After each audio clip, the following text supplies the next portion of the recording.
Former U.S. Ambassador to China Gary Locke said today that U.S. President Donald Trump undermined Canada over the arrest of Huawei executive Meng Wanzhou when he said that he would intervene in the case if it could help secure a trade deal with China.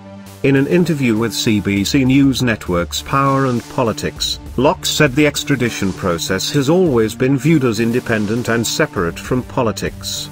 But Trump's offer in a Reuters interview to insert himself into the case, "If I think it's good for what will be certainly the largest trade deal ever made," may have made Canada's actions appear to the Chinese as an attempt at securing leverage.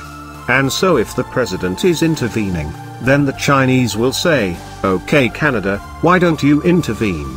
Why don't you just simply refuse to extradite this person to the United States?" he said. Canadian officials have maintained that the December 1st arrest of Meng happened without political interference and that the process is unfolding in accordance with the rule of law and international treaties.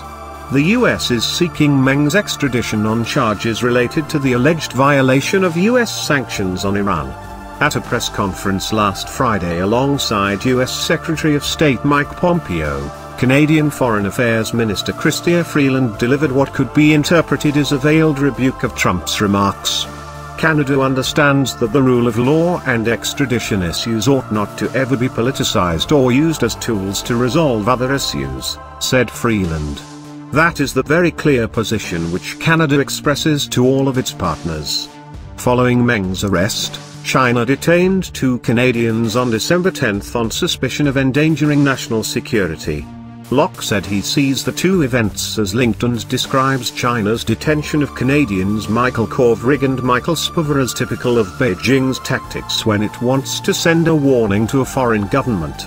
Locke's remarks echo the assessment of former Canadian Ambassador to China Guy Saint-Jacques, who told Power and Politics last week that in China, there's no coincidence.